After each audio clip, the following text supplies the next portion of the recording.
Hey, Warners, welcome to another episode of The Women Your Mother Warned You About, brought to you by Sales Gravy. I'm Gina Tramarco, Master Sales Trainer and Coach. And I'm Susanna Gray-Jones, Master Coach for Sales Gravy and owner of Chime Search. I always just feel like going ching chime. Ka-ching! I like the ka-ching even better. How you doing, my friend? I'm very good, thank you.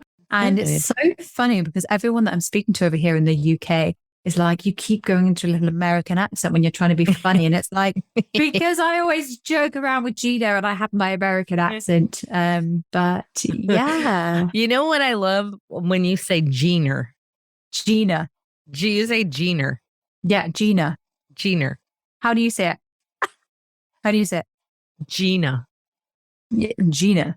I don't know. I say it like I mean it. Like I mean business, right? It's interesting. Some of the words that I hear you say, I'm fascinated by language, and I can hear like some of the words and phrases and accents that have come over to America over, even going back to colonial days. Like every time I've heard you say reckon. Reckon. Yeah. Yeah. Reckon is like such a Southern United States word. Like, I reckon. Like that's not a word you would hear in Chicago. It is a very Southern. I was like, oh, reckon comes from like the mother country. Yeah. So for the record, I was watching Jeb Blount's launch of his new book earlier on Instagram, Selling in a Crisis, and I was listening to him talk. By the way, that book is seriously good. That's probably my favorite. So good. Yeah, my favorite. That's come out. There's so many nuggets in that one. It's because it's so easy to read, and I'm a bit simple. I'm a bit simple sometimes. Yeah, I think it's one of his best. Nuggetable, like you say, nuggetable. Nuggetable. He said, one of the things he said today, if you listen to his video on YouTube or wherever, Selling in a Crisis, he says, because. Say because. Because you say it like an American, but he said it like because. I was like, I wonder if that was my influence from Outbound, my English coming out. Oh, it's an English thing, huh? I'm going to have to go back and listen to that. Yeah, well, apparently we sound smarter than you guys. So, gosh, I'll play with that. What can I do? What can I do? Got to do something to sound smarter. But am I allowed to talk about something that's been on my mind? I don't know. Are you? What's on your mind? Because I got some things on my mind. Well, since Outbound, actually, it was since I did because I did attracting A-grade recruiting candidates, and a few audience members who we already knew came to listen in, and their feedback was really positive. But one thing they said, we wish that you had time for. There wasn't enough time. We couldn't have done it. But if I had time, they'd have loved it if I went a bit more into how to retain staff, okay? Because then we wouldn't even be in the recruiting minefield that we're in. And despite some of my awesome clients who I work with being great companies to work for, they would probably prefer to retain their vendor staff than to use me as often as they do. So it's got me thinking about writing some content on retaining staff before the panic, before the panic recruiting. And I bet you've got some wisdom nuggetable mentions on this. I might have a couple. Other than Sales Gravy, where's the company that you've worked for or worked with whom you've noticed has had the most impressive retention or culture of staff? I always go back to Zappos. Now, I had done a ton of study and research on cultures back when I started my training company in a long time ago, 2012. So when 1943. when I started training and started a training company, the focus was on culture, leadership, team. That's how the company started, was based on all of that.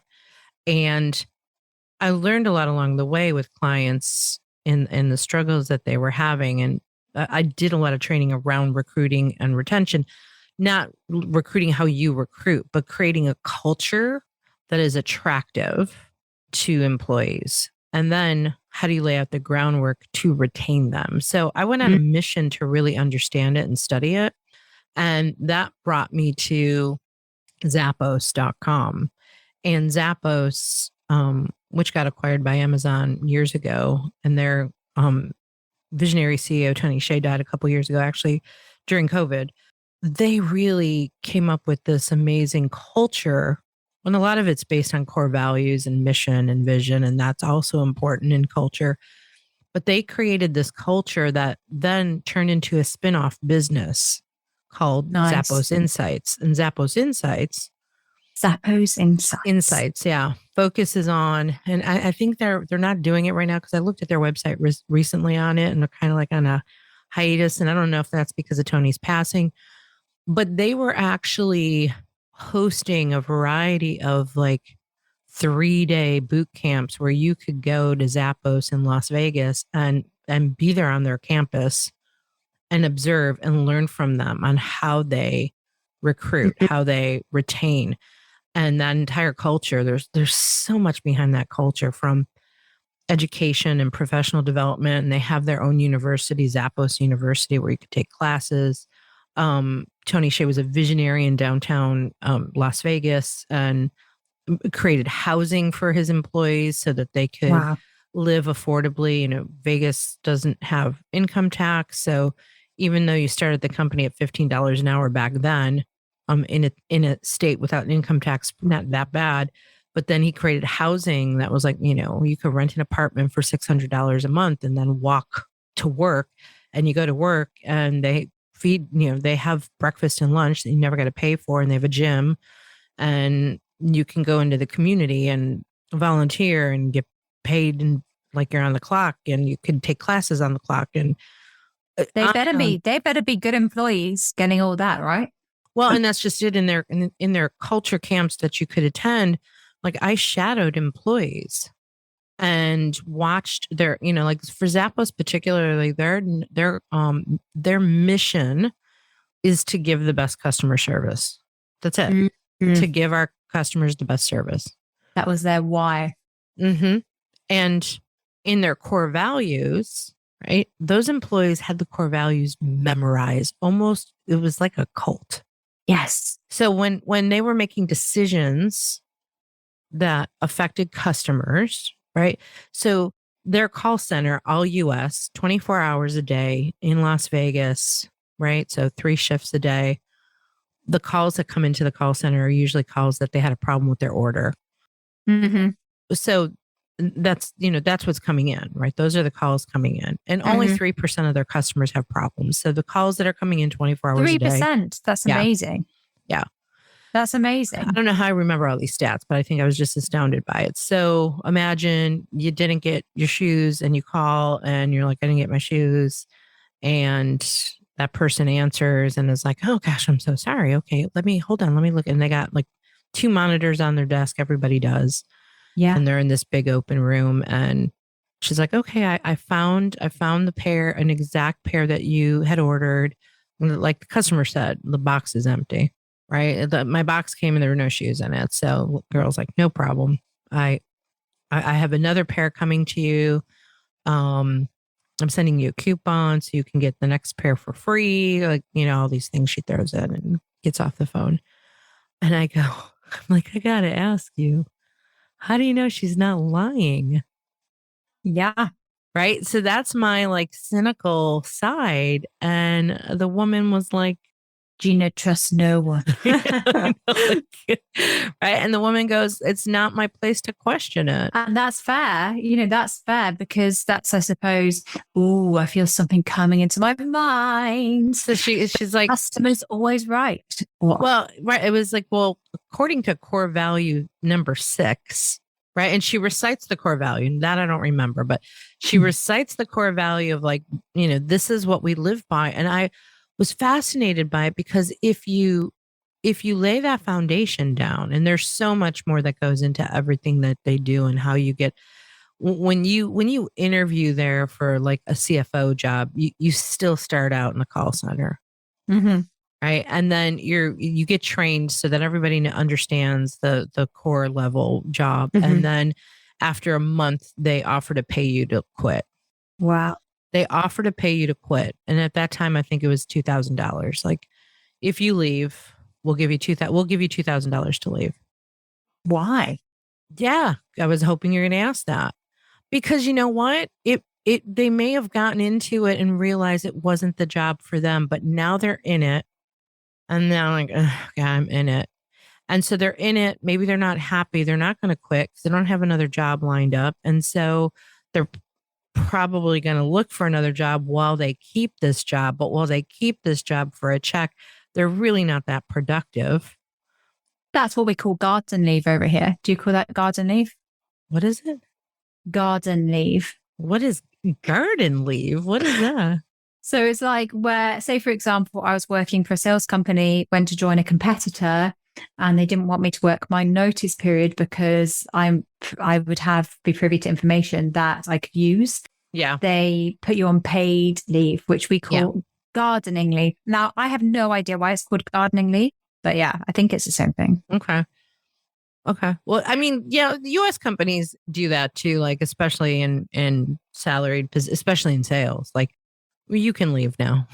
We'll pay you, but you got to go. But in this situation, the reason why they were paying them to leave is because the productivity wasn't going to be there in a job that didn't fit for them. And they were just going to kind of, check in and not really be fully there. So it's a way of understanding. So it's like, let's just pay you to take time off to go find the right job. I love that. And they know this. I can't believe it.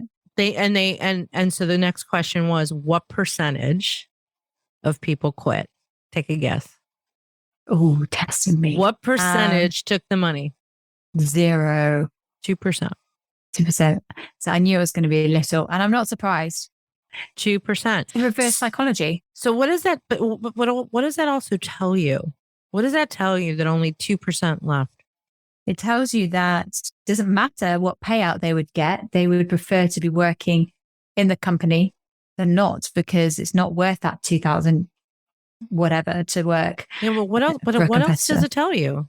There's more to it. There's more to it. You should know this. You should know this. It tells you that they feel valued.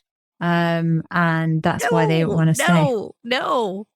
The reason only 2% leaves, like you mean why are those 2% people leaving?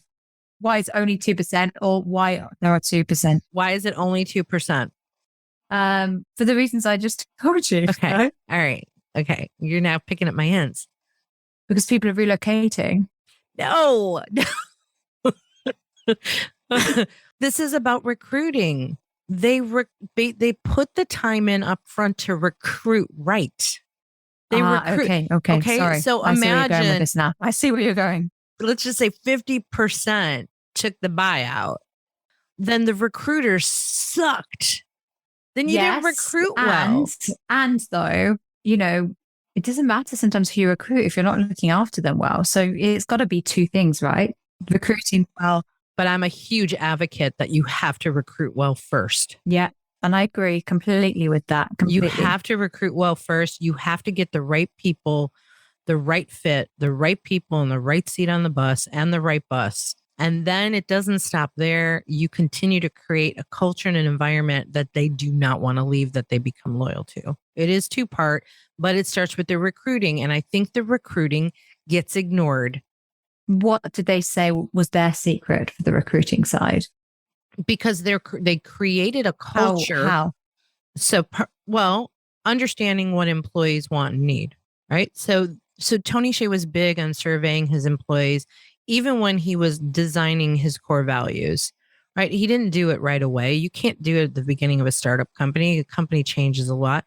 He eventually got their buy-in of like, what do you think the culture is? And then they kind of crafted it from there, and then understood what motivated employees, what kept employees happy. You and I talked about this, hierarchical needs, right? You have to, when people feel safe, physically, emotionally, financially, when they've got a roof over their head and food and all of those things matter to the productivity. And so they did create that environment of like, all right, we feed you, We give you housing that you can afford. We give you education, right? So if you start out, let's just say on, in the answering phones, you Yeah. can actually take courses in how to become a merchant, like a buyer, like a merchandise buyer, right? Yeah. You have opportunity to take accounting classes, right? You have all that professional development to step up. So you've got upward mobility. You can give back to the community, right? They're providing all the things that motivate people. And do you know what I love most about that example that you just gave is the fact that they didn't just give them values that they have to adhere to. They were enabled them to help them come up with those values. Yeah. And I'm going to add that to my presentation that I've done on attracting sales candidates, because that's the first thing that I always ask any company that I'm working with on a recruitment project. I say, what is your mission statement? Mm-hmm. And then they'll often have to think about it. And that's for me, the first kind of, that should be at the forefront of everything you do every day. Yep.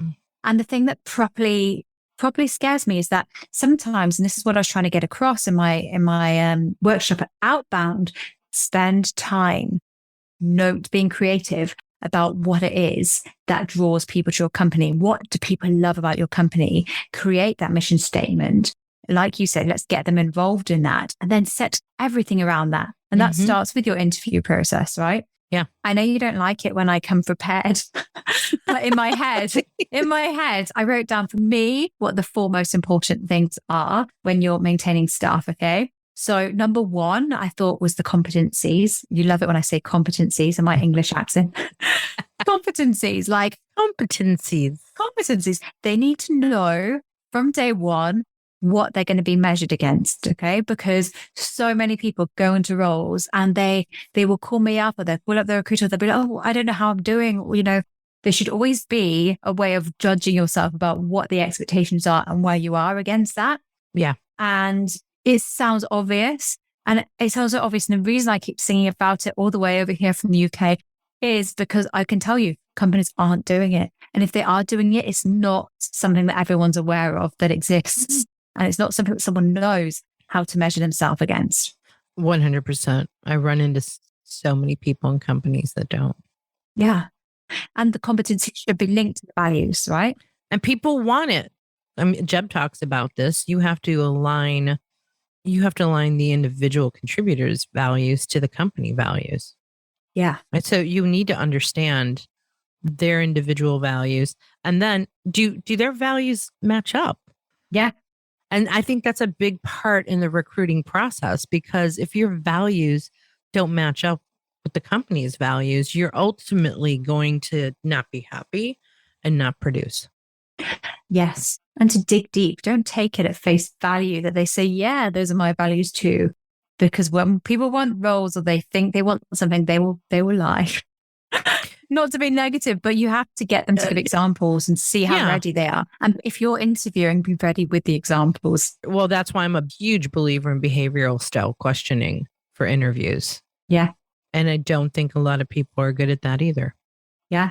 Because behaviors are separate from personalities, but that's another story. My second one was progression plan.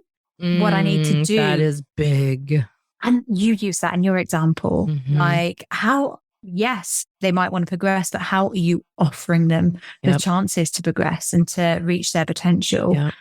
The financials, how many people call me up and say, I was promised a pay rise. I thought I'd have a pay rise, but now I haven't had a pay rise for 3 years. What's going on? And it doesn't happen, right? And they're like, well, why? Why hasn't it happened? And then they come to me and they say, find me another job and get me more money. And at that point, as a recruiter, I always say, if it's just the money, go and speak to them, and you might think I'm mad saying that, but they're wasting my time and their time. They're not a candidate unless they've had that conversation, because you just lose into counter offers and it's the desperation. Yeah. And then my fourth one is, guess, since you're making me work. I don't know. Since you're making me work. Open door policy, which this is about trust, right? So it's about having that, if there's ever anything that you're worried about, my door's always open, and being approachable and knowing that you can speak to me no matter what, because my people matter most. And that the company that I love recruiting for are the ones that stick to that, because in everything they do, our people matter most. It's freaking hard to get a job there, right? But once you're in, they will back you no matter what. So even if I want to add something to the open door policy. Yeah, go for it. I want to call it the reverse open door policy. Tell me more. Tell me more. So many leaders are quick to say, I have an open door policy. You can come talk to me anytime. Yeah. And then that leader is just so busy, right? And what if the leader reversed that process and went out the door into the trenches and said, "Hey, Susanna, how are you doing today?" I'm okay. Thank you, Gina.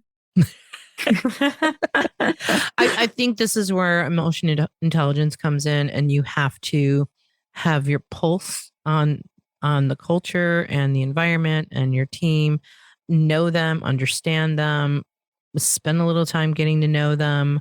They may not come to you for an open door policy because they are embarrassed or uncomfortable or insecure, or think you're going to think less of them, or a number of reasons, or they don't want to see people going through the open door. Well, they're scared. There are all kinds of reasons why they may not come to the open door. Yeah. Or the leader says there's an open door, but there really isn't, based on behavior. So what if this was a two-way street and you spark the conversation as the leader? Leader.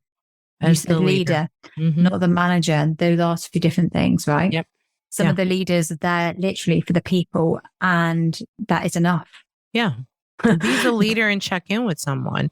Like, it's, with a lot of my coaching clients, like I can get on a coaching call with them, and the second I look at them on Zoom, I'm like, "What's going on?" He's like, "You always You always know." He's like, "You always know." I go, "I see it on your face and I hear it in your voice." I'm like, "Something is different." He's like, "Oh, okay." And that's over Zoom. And that's over Zoom. It's impressive. I know in the first 10 seconds that something's off. Something's different. And I address it immediately. And usually stuff comes out that if I hadn't opened, here's the thing, open door policy, you open the door as the leader. Yeah. I have an open door policy. I open the door. That's great. I like that. I like that addition. Now I think about it, I'm thinking that you might not agree with this. I don't know what the listeners will think either, but I think the highest performing team I've ever had when I was a relatively new manager was probably when I was giving the most hugs to people. We used to have this boardroom, and we used to. Why would you think I'm not like that? I love hugs. People used to say to me, and I'm as a manager, I was definitely not scared to be firm with people when they needed firmness. But sometimes I remember thinking, sometimes people would just find it was the role that we were working in was like 7 a.m. until 6 p.m., right? If you were really busy. So that's a long hours here in the UK. We're not like you Americans. And I'd have these really young, like grads who were just starting out, and they wanted to do well. And there would be a difficult day. As in recruitment, you send a candidate out to interview, they don't turn up, the client's angry with you, and it can just get a bit much for you sometimes. And I remember, like, sometimes they would just look at me and I just point to the boardroom and they'd be like, yeah. They would just burst. It would only happen once with these people, but everyone at one point burst into tears and they just needed a hug. And then they would move away, get on with it, and they'd somehow be re-energized. And I remember thinking it was bizarre. I was wondering to myself, does this make me a good manager?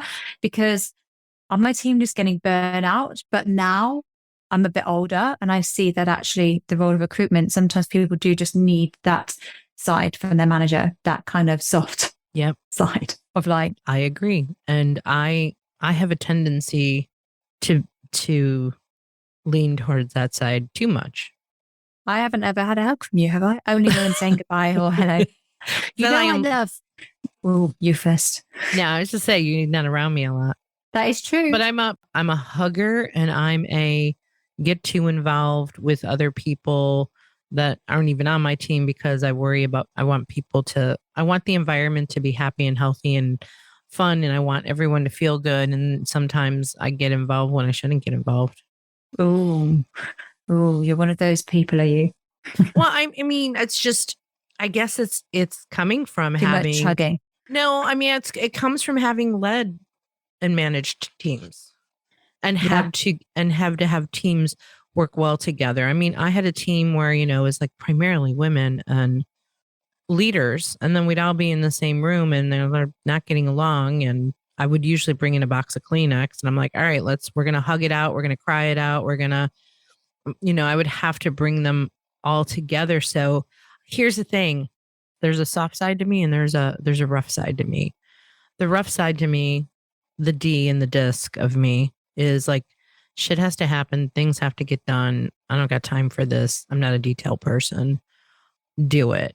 Right. Which can be a little rough around the edges for some people. The I in me, or sometimes, I would say the I wants everybody to have a good time.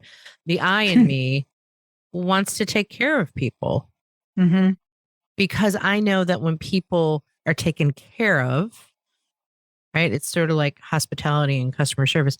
When people are taken care of, they're going to be happy and they're going to produce. So the D in me wants the I to make sure that everybody is happy and producing because in the end game, I win. So there's a little bit of a selfish side to it. That if I take, honest. But if I take care of you, you're going to take care of me.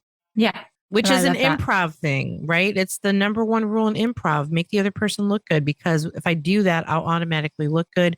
You'll feel good. Then you'll then produce and then you'll make me look good again. Yes. I love that.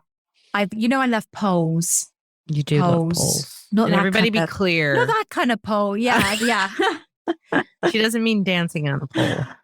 I don't mean dancing on a pole. Maybe that's a new activity for me. Not. I love a good poll, and I put one out, and I said, "What do you want most from your employer?" And I think I had about 7 options, and the ones that came up massively for the majority, and we're talking of at least 500 responses, were to be understood and to feel valued. Right. So with all my coaching clients that I've had around management in the past, I've always brought them back to that. When you have that difficult meeting, how can you make them feel understood and how can you make them feel valued, whatever it is, whether it's something that's a performance issue, when it's something that is a disciplinary issue, are they be feeling understood? Are they feeling valued? Because once you get those 2 right, you can pretty much get a message across a lot softer. If you get those 2 everybody right. wants to feel like they have a voice. Yeah.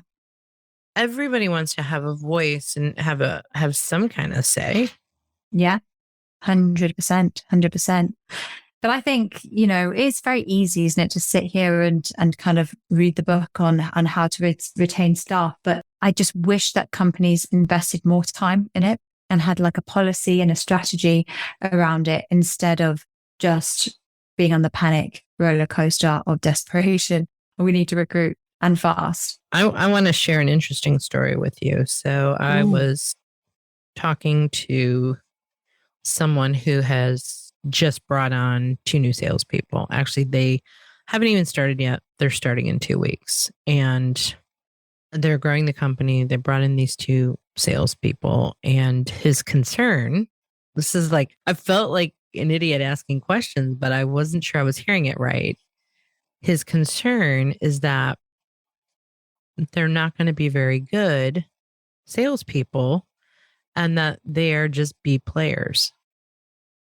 They haven't started yet. What players? Like players? Like when we say a B player, like an A player, a B player, they're not going to be a good salesperson. Well, they're going to be just an average salesperson. They're not going to be a high performer, right? Which would be A. Yeah. Right. And he's like, they're both going to be B players. And I'm like, I just sat there and I'm like, okay. What comes to mind when someone tells you, I just hired 2 new people, they haven't started yet, and my concern is that they're going to be B players? And he's like, and I'm pretty sure they're going to both be B players. Well, you've already basically made the hole. I mean, what do you think when you hear someone tell you to that? fall into? What comes to mind? I think that not looking at it in the right way. I think wait until they started, wait until you've got to know them, because you recruited them. If you recruited them, That's you think they're where I B went. players, then That's why what I was did you trying to recruit get you them to in the say. first place? Why did you hire them in the first place Because I please. if you think they're a B player? So Keith wrote this Mhm. article recently, and Keith Libner from Sales Gravy, absolute whiz of a man. He wrote this article about how you don't want to have, or you almost don't want to have too many A, because he talked about the tendencies that they can sometimes not work as part of a team. And they can be more like mavericks and just out for themselves. Yep, Sometimes true. that can unsettle the team. And I was like, yes, he's spot on. But for me, and this is one thing that I said in my workshop, is that an A grade candidate, let's not base them just on performance. Let's base them on attitude and the rest. Not all great performers in my eyes are mavericks. Like, you can have some B performers who have the perfect attitudes, mindsets, positivity, all the rest, but make them into A's. That's where the sweet spot is in my eyes. And it is pretty much agreeing with what he said. But I think for me, an A grade candidate is not a candidate who is necessarily a cutthroat top biller. It is somebody who has the right attributes when it comes to mindset in the first place. Yeah, I agree with that. And that involves working as part of a team. But wait, there's more. So these two players, of course, they've got a board of advisors and consultants and yada, yada, yada. And so he's like, here's the other thing. Our consultant that we're working with said that 100% guarantee one of them is going to be gone in 3 months. They're not going to make it. And then went on to describe the characteristics and all the background about these two individual people that haven't started yet. That really kind of broke it down of like, are they going to even be hungry enough to sell? And one who is very clear on not being good at prospecting, even though she's been in sales for 20 years, but that it was because of a variety of reasons of her past employer that she wasn't a good prospector. Well, my answer to that is, you're bringing someone in and you're basically putting them through the trial, right? And my mindset is that if you bring someone in, you set them up to succeed. You bring them in and you have their back. Yeah. And that's what people want to feel. We talk about it in coaching all the time. They want to feel like you've got their back from day one. Because if you're feeling paranoid, or you're feeling like, actually, I've got 3 months, I've got to make a good impression, then are you likely to perform? I would say definitely not. Some people might perform really well under that kind of pressure. In my experience, I would say probably 75% of people won't. And what are you doing as an organization if you're having that hiring and firing policy of let's get them through the door, give them a trial? You're just sending your people out to fail, and you're missing out on 75% of people who could have hidden nuggets of talent. My concern for them is that his underlying feelings will impact his perspective. Right? Because he's already going in, right? It's sort of like, it's like relationships and dating, right? When you bring on new employees and you're excited, or you're joining a new company and you're excited, and there's that honeymoon phase and like, oh my gosh, this is going to be the best salesperson ever, or this is going to be the best company ever. And like, you're so excited, like you're dating, it's the beginning. But if you're walking into it with, I don't know, gonna go out with him anyway, even though just kind of a B player, kind of a boyfriend. Yep. I'm gonna settle. My concern for them is that is going to be stuck in the mindset. And then it goes back to negativity bias too. Like, you're expecting them to not be great. Yeah. Yes, if you set them up for success, then awesome. Go into it with that mindset. You know what? They're not A, that's okay. Right? There's different philosophies. Do we hire someone that doesn't have a lot of experience? We can break them of bad habits and patterns and we give them the tools and we make them rock stars, and yay us, right? That's cool. That's awesome. You're making yourself accountable for their success after making that recruit. Go into it with like, they are total B players and I am totally excited about this, versus these are B players and I'm really worried. Yes. And anybody who's looking for a job or who is considering looking for a job in the future, who's listening to this, I would urge them to think about what type of questions can you ask your potential employer to find out whether they are the type of employer who will be accountable as well for your success, or they'll just hold you accountable from day one. And I think that's it. I think, this is why a lot of people don't stay in sales, because they have that negative experience of, I'm going to be fired if I don't hit quota. Yeah. And it's sad because I love sales, and any day I would pick sales over another profession. But a lot of people, there's a lot of salespeople out there in their graves, not realizing that they are superstars. And if there's just one person listening to this episode who thinks, do you know what? Yeah, I'm a salesperson. I think I'm just in the wrong environment. I don't want to leave sales. Then awesome. Awesome. I remember a prospect, talking to a prospect who was interested potentially in a sales coach. And she said to me, I don't know if I want to stay in sales. I'm like, you probably shouldn't hire a sales coach if you're not going to stay in sales. Like, it was a really bizarre conversation. She ultimately said she decided to leave sales. Like, she wasn't staying in sales. But I mean, I guess she was like trying to look for every possible silver bullet or way to save herself. Or, I mean, I've had people say, I'm thinking about a sales coach because they said I'm going to get fired in 3 months if I don't bring money in, and like they're making no money. So of course they don't have money for a sales coach, but they're getting desperate. Yeah. But a lot of times that's a situation where they don't, to your point, they don't have the support. I've been talking to a lot of prospects that just don't have the bandwidth, and they want like a fractional sales director to help manage their team. Yeah. Because they don't have the bandwidth. Oh, do you know what? You've really got me thinking now.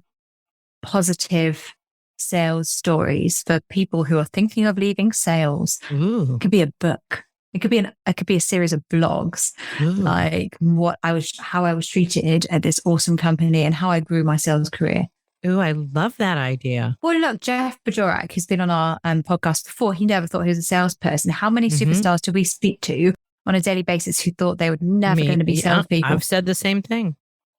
Yeah. I just talked to a prospect. I just talked to a prospect yesterday. Same thing. Like, he never thought he'd be in sales, and now he works for this huge medical device company. And we both had that in common, which by the way, I met him in a bar when I was traveling. That's how I met this prospect. I mean, nice. That sounds weird. What like when I travel on business, some seedy bar. Yep. No, I usually eat. I usually eat dinner at the bar, right? And that's where other business people on business are just sitting, and then you. I love that, by the way. I love that you have confidence. I'm the same. When I'm traveling for work, I would go to cinema on my own. There are lots of people who are scared to do that, and I embrace it. I embrace it. Go to the cinema. I love the idea. I love the idea of the positive sales stories, especially for those people who never. I don't know. I mean, I'm curious. Here, you love polls. I want you to take a poll. Okay. I want you to do a LinkedIn poll. Yeah. You can kind of, make the question better, but I want to know what percentage of salespeople thought they would never be salespeople. Yeah. I'm going to do that. I'll report back in our next episode. Yeah, I'm curious. Because I think there are a lot of us out there. And of course, I'm highly biased that anyone creative, right? I think creatives are the best salespeople. I actually have research that backs that up.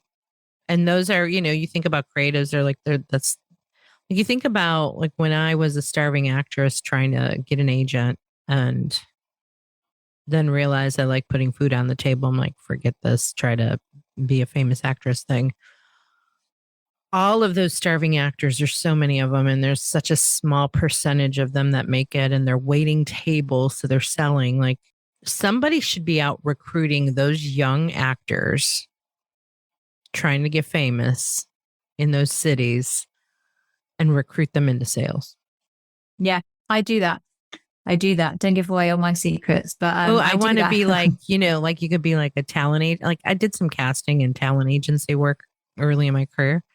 Maybe it could be like a casting agent for salespeople. Yeah. But you've got to get them at the right point, because it's also worked against me. I've recruited sales. I think that actors can be some of the best salespeople around.